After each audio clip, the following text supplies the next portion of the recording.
Once there was a girl who was in fact very, very colorful. She traipsed through her life in a rainbow of brightness and cheer when suddenly, bam, it hit her. She wasn't really happy being so damn bright.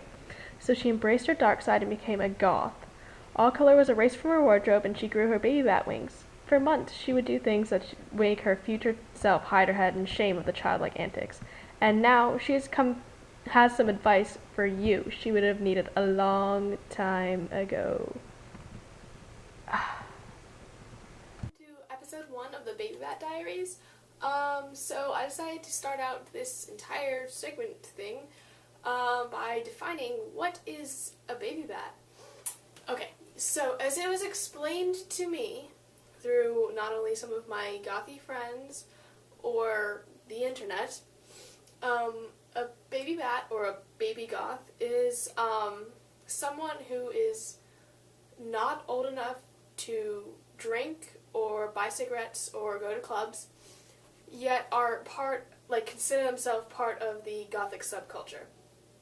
Now, there inside of the BabyBats, there are different segments or offshoots of that are a little bit more derogatory than BabyBat, because it's kind of something that I've embraced a little bit, I guess, but I don't know. I mean, it's not, I don't find it offensive if you're like, oh, you're a baby bat, that's cool.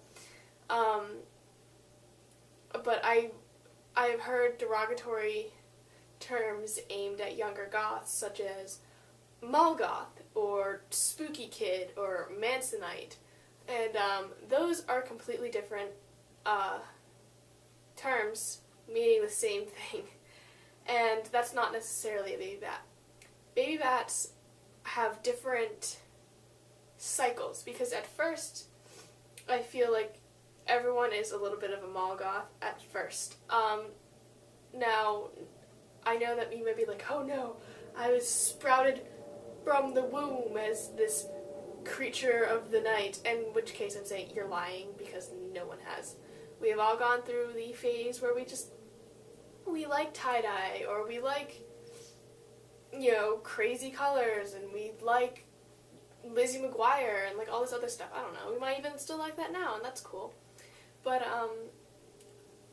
we all kind of have this phase in our lives, even people dating back to when goth first came around in the late 70s, early 80s.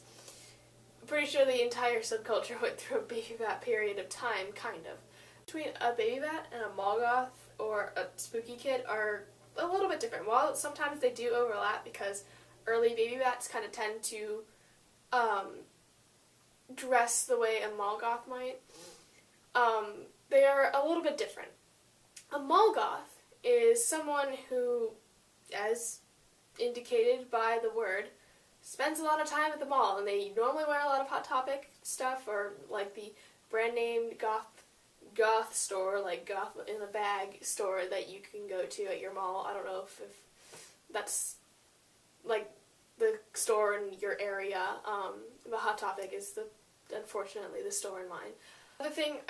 Another thing, Spooky Kids, which is the original name of Marilyn Manson's band back in the 90s and stuff. Another varying difference between, but kind of overlapping thing between baby bats and mall goths, or spooky kids, or Mansonites, is that they really do enjoy Marilyn Manson. And while I enjoy his aesthetic, I'm not a huge fan of his music. I have a couple albums or CDs of his that I found at a garage sale for 50 cents, and I was like, what the hell. So, that is one thing. I know baby bats do get a lot of bad rap from the elder goths because they don't necessarily know the music from the 80s, but I feel like if you're respectful enough to the elder goths and stuff, or just people in general who remember the 80s, you'll get a lot farther than being like, no, Marilyn Manson is God. And then there's a baby bat, which is just kind of a newcomer. And a baby bat doesn't mean you have to be a teenager, much like mall goths are normally teenagers. A baby bat can be someone who's, in the 30s, 20s, 30s, 40s even, if they're like, back in my day, I really wanted to do this, but I couldn't, because my parents were strange. So I'm gonna do it now because I'm 40 and I don't care. So, I mean, it's Babybatism is, I think I just created a new word there, actually. Babybatism. Babybatism is the reawakening of your gothic soul. There we go. Because in every goth, I think there's always been like a seed of this weird little child inside of you who's curious about different things in the world, you know, the darker things. I mean, my parents were both in a rock band, so that's kind of where I get some of mine from. And they've always encouraged me to read, you know, crazy stories and stuff. So, thanks, Mom and Dad. That being said, not everyone goes through such a long Babybat phase. It depends on where you start. Like, you might start 17 and then be able to go clubbing, you know, whenever, and you only spend a couple years. I've been a gothic Babybat since, you know, I was 13, and I started kind of going through this dark transformation. The dress that you saw me wearing earlier, that was from a while ago. I was actually surprised I fit in it, but that's okay. Yeah, and I'm going to be a Babybat for a really long time until I can actually start, you know, doing things on my own and having enough money to fuel my gothy ways instead of just relying on birthday money. But, yeah, that's just kind of our lot in life being a Babybat. And, I do think it gets a really bad rap from, you know, the elder goths, especially some of the elitist people who are, in our subculture. And it's kind of ridiculous because they went through the same thing and they think they're, you know, gothier than thou, and it's ridiculous. So, I don't think you should be ashamed of being a Babybat. I'm not, personally. I know I am one because I'm a youngin', and I don't remember the 80s, even though I really would like to.